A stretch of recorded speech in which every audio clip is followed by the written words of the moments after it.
سب سے پہلے اللہ کے ساتھ کسی کو شریک مت کرنا. یا اللہ مدد چلے گا، یا رسول اللہ مدد قبول نہیں ہے. نہیں ہے، بس چھوڑ دو. اپنے مولوی لوگ جو تمہیں کہہ رہے ہیں نا یا رسول اللہ مدد ہونا چاہیے، ان کے فلانے مہاجر مکی نے لکھ دیا تو فلانے لکھ دیا، وہ ہمارے اکابر نے لکھا ہے. مشکل کشا اس معنی میں نہیں لکھا مشکل کشا کہ اللہ نے ان کو اختیارات دیے ہیں. مشکل کشا اس کو بھی کہہ دیا جاتا ہے بعض دفعہ کہ وہ آپ کی کوئی مشکل بیٹھ کے حل کر دے، اور اس لفظ کو پکڑ کے بیٹھ کے کہ حاجی امداد اللہ مہاجر نبی مکی نے بھی مشکل کشا لکھا ہے. وہ بھائی وہ اس معنی میں نہیں لکھا. اگر اس معنی میں لکھتے کافر ہو جاتے اور ہم ان کو اپنے بزرگوں کی فہرست سے نکال دیتے. جو مشرک ہے وہ تھوڑی بزرگ ہوتا ہے. لیکن جو شریعت کی بات ہے، جو قرآن کہہ رہا ہے، وہ اس کو دیکھو کہ اللہ کے ساتھ کسی کو دعا میں شریک مت کرو. اس پہ تو دو رائے ہیں نہیں. اس میں تو اللہ نے پیغمبروں کے والدین کو نہیں معاف کیا. بھائی ہم اور آپ کس کھیت کی مولی ہیں؟ تو صرف اور صرف اور صرف مدد کس سے مانگنی ہے؟ آپ بریلوی بن کے رہو، ہمیں کوئی اشکال نہیں. آپ کو میں بریلوی ہوں، کچھ نہیں ہوتا بریلوی کہنے سے. آپ کو میں دیوبندی ہوں، کچھ نہیں ہوتا. آپ کو میں اہل حدیث ہوں، کچھ نہیں ہوتا اس سے. اللہ جو کہہ رہے ہیں یہ دو چار کام کرو جو میں بتا رہا ہوں. سب سے پہلے کیا ہے؟ کو ذرہ برابر بھی شریک نہیں کرنا. بس اختیارات صرف کس کے ہیں؟ اللہ کے. یا ایھا الناس انتم الفقراء الی اللہ. اے لوگوں میں نبی بھی داخل ہیں یا نہیں ہے؟ سب داخل ہیں اس میں. انتم الفقراء الی اللہ. تم سب کے سب اللہ کے در کے فقیر و محتاج ہو. کچھ نہیں کر سکتے اللہ کے ارادے کے بغیر. انبیاء بھی اس میں داخل ہیں. انبیاء تو اور زیادہ تواضع کے ساتھ دنیا میں زندگی گزارتے ہیں. قرآن میں کتنی جگہ اللہ نے اپنے نبی صلی اللہ علیہ وسلم کو بھی تنبیہ کی ہے کہ اگر آپ بھی سیدھے راستے سے ہٹے تو آپ کو اللہ کے عذاب سے کوئی نہیں بچا سکتا. حالانکہ نبی کبھی بھی سیدھے راستے سے نہیں ہٹتے. یہ بتانے کے لیے کہ یہ بھی میرے احکام کے مکلف ہیں، تم بھی میرے احکام کے مکلف ہو. یہ بھی ہے، یہ بھی میرے انبیاء اپنے قبور میں زندہ ہوتے تو آ کر سلام پیش کیا اور کہنے لگا یا رسول اللہ، آپ کے رب کہتے ہیں وَلَوْ أَنَّهُمْ إِذْ ظَلَمُوا أَنفُسَهُمْ جَاءُوكَ، اگر یہ گناہ کر کے آپ کے پاس آ جائیں فَاسْتَغْفَرُوا اللَّهَ، اور معافی مانگیں اللہ سے، وَاسْتَغْفَرَ لَهُمُ الرَّسُولُ، اور آپ بھی پھر اللہ سے ہمارے لیے معافی مانگیں تو اللہ معاف کرتا ہے. میں آپ کے پاس اپنے گناہوں کا بوجھ لے کر آیا ہوں اور آپ کو سفارشی بناتا ہوں اللہ کی بارگاہ میں کہ اللہ تعالیٰ مجھے معاف کرتا ہے. وہ بابرکت ذات جو زمین کے اندر گئے تو زمین کا اندر بھی پاک ہو گیا اور اوپر بھی پاک ہو گیا، اندر بھی خوشبودار اور باہر بھی خوشبودار. یہ ادھر ہے شعر. نفس الفداء لقبر انت ساکنہ فیہ العفاف وفیہ الجود والکرم، میری جان اس قبر پہ قربان جس میں آپ آرام فرما رہے ہیں. آپ کے ساتھ آپ کی سخاوت بھی ہے، آپ کی دریا دلی بھی ہے، آپ کی فیاضی بھی ہے. یہ دو شعر.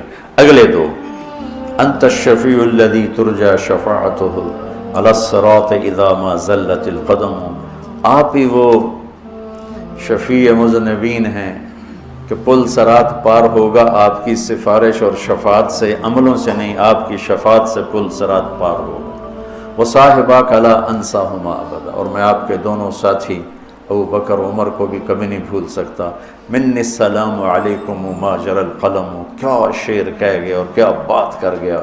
یا رسول اللہ، قیامت تک جب تک قلم چلتے رہیں میرا سلام آپ تینوں کو پہنچتا رہے. کہا میرا سلام پہنچے آپ تینوں کو جب تک قلم چلتا رہے. اور پھر وہ روتا ہوا باہر نکل گیا. علامات بھی کو ایک دم نیند آ گئی، گٹ تو خواب میں اللہ کے نبی کا دیدار ہوا. کہا عتبی جاؤ اس بدو کو خوشخبری دے دو کہ تیری فریادیں پہنچیں اور تیری بخشش ہوگی. ہمارے نبی کے معجزات میں ایک معجزہ ہے کہ آپ کی قبر موجود مشہود، باقی جتنے انبیاء ہیں ان کی قبریں یقینی نہیں ہیں. ابراہیم علیہ السلام کی قبر موجود ہے اور کئی انبیاء کی قبریں عراق میں، فلسطین میں، لیکن یقین سے نہیں کہہ سکتے کہ واقعی یہ ہیں. صرف ہمارے حبیب پاک ہیں جن کی قبر مبارک یقین کے ساتھ ہے، اور آپ کا فیض آپ کے جانے کے بعد بھی دنیا میں چل رہا ہے، جاری اور ساری ہے. اور آپ کا فیض آپ کے جانے کے بعد بھی دنیا میں چل رہا ہے، جاری اور ساری ہے. اور اللہ تعالیٰ نے ہمیں آپ کا امت ہی بنایا.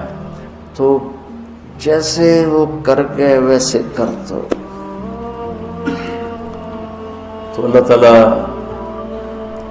جب بھی دیکھے گا خوش ہوگا۔ میرے کہ اللہ تبارک و تعالیٰ سے ہی طلب امداد افضل ہے، اولا ہے، اور اللہ تعالیٰ ہی اس کا حقدار ہے، لائق ہے کہ اللہ تعالیٰ سے مانگا جائے اور طلب کیا جائے، کیونکہ وہ غیر محتاج ہے، مستقل بالذات ہے، اسی کے دست قدرت میں تمام کائنات کے خزانے ہیں، جس کو چاہے جب چاہے جتنا دے، جس سے چاہے روک دے۔ اس کی مرضی کے بغیر کوئی شخص ایک تنکا بھی کسی کو نہیں دے سکتا، اور اس شخص سے مراد چاہے وہ انبیاء علیہم السلام ہیں، چاہے صحابہ کرام ہیں، چاہے اولیاء عظام ہیں، سب کے سب اللہ تبارک و تعالیٰ کی بارگاہ سے حاصل کرتے ہیں، پھر آگے عطا فرماتے ہیں۔ اسی طریقے سے ہم پورے کائنات کی مخلوق اللہ تعالیٰ سے ہی حاصل کرتی ہے، پھر ایک شخص دوسرے کی کوئی طلب مدد کر سکتا ہے، وہ ایک الگ مسئلہ ہے۔ اللہ کی دیے بغیر، اللہ کی مدد کیے بغیر ایک تنکا بھی نہیں ہل سکتا۔ یہ عقیدہ اپنے تبارک و تعالیٰ کسی وسیلے کو قائم کرنے کا ہرگز محتاج نہیں ہے، اس کے باوجود بھی وہ ایک چیز دوسرے تک پہنچانے کے لیے ایک وسیلہ قائم فرما دیتا ہے۔ معلوم یہ ہوا کہ دنیا میں کوئی چیز حاصل کرنی ہو تو اللہ تعالیٰ کی بارگاہ سے وسیلے کے بغیر حاصل نہیں ہوتی ہے، یعنی اللہ کی عادت کریمہ ہے کہ وہ وسیلے سے چیز عطا فرماتا ہے۔ تو لہٰذا اگر کوئی شخص اللہ تبارک و تعالیٰ کی بارگاہ سے کسی چیز کو حاصل کرنے کے لیے انبیاء علیہم السلام یا صحابہ کرام یا اولیاء اعظام کو وسیلہ بناتے ہوئے ان کی بارگاہ میں عرض کرے، اور عقیدہ یہ ہو کہ یہ اللہ تعالیٰ کی بارگاہ میں دعا فرمائیں گے اور اللہ تعالیٰ ان کی دعا کی برکت سے مجھے یہ چیز عطا فرما دے گا، تو اس میں شرعاً کوئی حرج نہیں ہے۔ کثیر احادیث، صحیح احادیث کریمہ موجود ہیں کہ صحابہ کرام علیہم الرضوان نبی کریم صلی اللہ علیہ وسلم کی خدمت میں حاضر ہوئے ہیں اور آ کے کبھی پانی کی کمی کی درخواست کی ہے، کبھی بھوک کی درخواست کی ہے۔ حضرت ابو ہریرہ رضی اللہ تعالی عنہ نے حافظے کی کمی کا سرکار کی بارگاہ میں اظہار کیا۔ کسی نے کہا یا رسول اللہ قرضہ بہت ہو گیا، میں اتار نہیں سکتا ہوں۔ سرکار ان کے باغ میں گئے، ان کی کھجوروں کو زیادہ کر کے ان کے تمام قرضے اتروا دیے۔ اس طرح صحابہ کرام اپنی حاجات لے کر نبی کریم صلی اللہ علیہ وسلم کی بارگاہ میں حاضر ہوتے رہے ہیں۔ کثیر احادیث اس پر گواہ ہیں۔ لہذا سوچنا چاہیے کہ کیا صحابہ کرام کا یہ عقیدہ نہیں تھا کہ اللہ تعالیٰ ہی دینے والا ہے، اللہ تعالیٰ کے خزانے میں کسی چیز کی کمی نہیں ہے، اللہ وہ کون سی چیز ہے جو اللہ نہیں دے سکتا تو ہم نبی سے مانگ لیں؟ ان کا عقیدہ یقیناً یہی تھا کہ دینے والی ذات اللہ کی ہے، لیکن اس کے حبیب کریم صلی اللہ علیہ وسلم چونکہ اللہ تعالیٰ کی بارگاہ کے ایک مقبول بندے ہیں، اور آپ اگر دعا کر دیں گے تو اللہ تعالیٰ کا آپ کی زبان پر کسی دعا کو جاری کرنا ہی اصل میں اس کی مقبولیت کی دلیل اور علامت بن جاتا ہے۔ لہذا صحابہ کرام آتے رہے اور آپ کی خدمت میں درخواست پیش کرتے رہے۔ کہیں ہم نے حدیث میں نہیں پڑھا کہ نبی کریم صلی اللہ علیہ وسلم نے فرمایا کہ میرے پاس کیوں آ رہے ہو، جب میں نے تمہیں بتا دیا ہے کہ اللہ تعالیٰ سے براہ راست تم طلب کر سکتے ہو تو ڈائریکٹ اللہ سے مانگو، میرے پاس کیوں آ رہے ہو دعا کروانے کے لیے؟ کیا تم دعا نہیں کر سکتے ہو؟ میری اور تمہاری دعا میں کیا فرق ہے؟ نہیں، یقینی سی بات ہے کہ نبی کریم صلی اللہ علیہ وسلم نے جب ان صحابہ کرام کی درخواست کو قبول کرتے ہوئے اللہ تعالیٰ کی بارگاہ میں دست طلب دراز کر دیا تو ثابت فرما دیا کہ دینے والی ذات تو اللہ کی ہی ہے، لیکن اس کی بارگاہ کے مقبول بندوں کو وسیلہ بنا لیا جائے تو اجابت میں جلدی ہوتی ہے، اللہ تبارک و تعالیٰ بہت جلد عطا فرماتا ہے۔ اسی طریقے سے آپ قرآن پاک اٹھا کے پڑھیں، اللہ تعالیٰ نے ارشاد فرمایا کہ وَلَوْ أَنَّهُمْ إِذْ ظَلَمُوا أَنفُسَهُمْ جَاءُوكَ فَاسْتَغْفَرُوا اللَّهَ وَاسْتَغْفَرَ لَهُمُ الرَّسُولُ لَوَجَدُوا اللَّهَ تَوَّابًا رَحِيمًا۔ اللہ تعالیٰ ارشاد فرماتا ہے کہ اے لوگو، اگر تم اپنی جانوں پر ظلم کر بیٹھو تو ان نبی کریم صلی اللہ علیہ وسلم کی بارگاہ میں حاضر ہو۔ جیسے تو حاضر کا صیغہ ہے جاؤ کا، اے حبیبی آپ کی بارگاہ میں حاضر ہوں، پھر اللہ تعالیٰ کی بارگاہ میں استغفار کریں اور یہ رسول بھی ان کے لیے دعائے مغفرت کریں تو یہ ضرور اللہ تبارک و تعالیٰ کو بہت بخشنے والا مہربان پائیں گے۔ کویسچن پیدا ہوتا ہے کہ جب اللہ تعالیٰ براہ راست سب کچھ دینے پہ قدرت رکھتا ہے تو آخر اللہ تعالیٰ نے پھر صحابہ کرام کو یا جو شخص بھی اپنی جان پر ظلم کرے اسے بارگاہ رسالت میں آ کر استغفار کرنے کا حکم کیوں دیا؟ اس کا مطلب یہ ہوا کہ مشیت الہی بھی یہی ہے کہ استغفار اللہ سے ہی ہوگا، تو نبی کریم کی بارگاہ میں تو نہیں کر رہے تھے، لیکن نبی کریم کی بارگاہ میں آ کر جب وہ استغفار کریں گے اور نبی کریم صلی اللہ علیہ وسلم کی طلب مغفرت بھی ان کو سہارا دینے کا ایک سہارا دے گی اور وسیلہ و ذریعہ بن جائے گی تو اللہ تعالیٰ کی طرف سے ضرور رحمت نازل ہوں گی اور وہ بات صرف ایمان والوں سے کہی جا رہی ہے، استعینوا بالصبر، صبر سے مدد مانگو۔ اور ظاہر بات ہے کہ صبر خدا نہیں ہے۔ جو یہ کہہ دے کہ صبر خدا ہے اس کے ہاں دو خدا ہو جائیں گے، ایک تو کہنے والا جو فرما رہا ہے وہ خدا ہے، اور ایک صبر اور والصلاۃ، اور نماز سے مدد مانگو۔ نماز خدا ہے؟ ہمیں نہ خدا ہے نہ خدا کی صفت ہے۔ اللہ نماز پڑھتا ہے؟ نہیں نا، پڑھواتا ہے، خود نہیں پڑھتا۔ روزہ رکھواتا ہے، خود نہیں رکھتا۔ زکوٰۃ دلواتا ہے، خود نہیں دیتا۔ ابھی زکوٰۃ اللہ، خدا کا شکر ہے کہ خدا زکوٰۃ نہیں دیتا،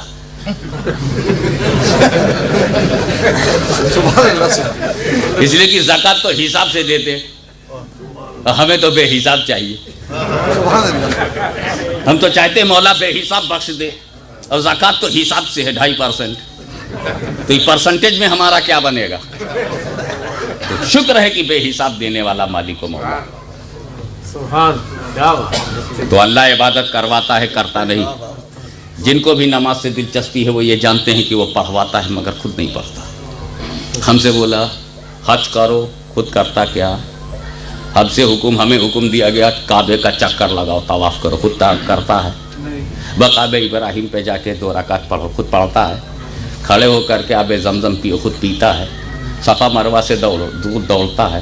نہیں۔ وقوف عرفہ کرو، خود کرتا ہے؟ نہیں۔ کیوں؟ معبود ہے، عابد نہیں ہے۔ اس کی شان یہ ہے کہ سب اس کی عبادت کریں، وہ کسی کی نہیں کرے گا۔ وہ بے نیاز ہے۔ اللہ الصمد لم یلد ولم یولد ولم یکن لہ کفوا احد، اس کی کوئی نظیر نہیں۔ تو وہ حکم دے گا کہ کرو، خود بے نیاز ہے، نہیں کرے گا، صمد ہے، نہیں کرے گا۔ لیکن ایک بندے ہونے کے ناطے میں نے پوچھ ہی لیا، اے اللہ سب تو ہم سے کرواتا ہے، نہیں کرتا خود۔ تسلیم، میں عابد ہوں تو معبود ہے، میں ساجد ہوں تو مسجود ہے، میں بندہ ہوں تو خدا ہے، میں مربوب ہوں تو رب ہے، میں کریٹڈ ہوں تو کریٹر ہے، میں مخلوق ہوں تو خالق ہے، میں پراپرٹی ہوں تو مالک ہے۔ تو کام حکم دیتا ہے، ہم بجا لاتے ہیں۔ تو کرواتا ہے، ہم کرتے ہیں۔ حج کروایا، ہم نے کیا۔ نماز پڑھوائی، ہم نے پڑھا۔ زکوٰۃ دلوایا، ہم نے دیا۔ روزہ رکھوایا، ہم نے رکھا، مگر خود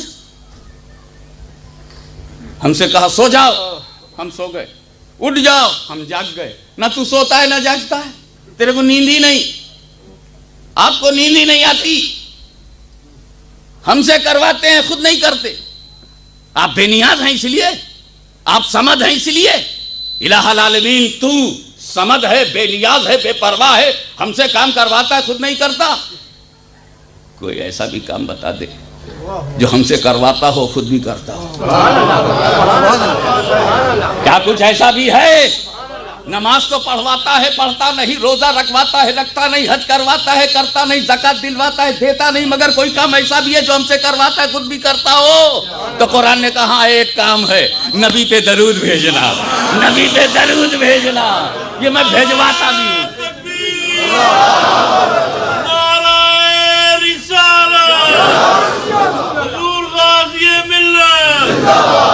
نبی پہ درود بھیجنا یہ ایک ایسا کام ہے جو میں بھیجواتا بھی ہوں اور بھیجتا بھی ہوں۔ تجھ سے کہتا ہوں بھیجو، خود بھی کہتا ہوں۔ میں نے پہلے اپنا ذکر کیا، ان اللہ وملائکتہ یصلون علی النبی، ان اللہ وملائکتہ یصلون علی النبی، بے شک اللہ اور اس کے فرشتے درود بھیجتے ہیں۔ لیکن ایک بات سوچنے کی یہاں ہے تاکہ میں آگے بڑھ جاؤں۔ ان اللہ، بات جب اللہ کی ہے، ملائکہ کی ہے تو یصلون علی النبی ہے صرف، لیکن جب بات مومن کی آئی تو کہا جا رہا ہے صلو علیہ، اسی پر ختم نہیں، وسلموا بھی ہے۔ یعنی اللہ اور فرشتے تو درود بھیجتے ہیں، مگر اے مومنو جب تم بھیجو تو درود کے ساتھ سلام بھی ہو، درود میں سلامتی بھی ہو۔ معلوم ہوا کہ یہ لوگ ہی ہیں جو الٹا سیدھا درود بھیج سکتے ہیں، اسی لیے وسلموا سے اس کی تاکید ہو رہی ہے۔ اور وسلموا بھی ایسا ویسا نہ ہو، تسلیمہ ہو، سلام ایسا ہو جو بھیجنے کا حق ہے۔ تو میں نے کہا ساتھیوں کا سن،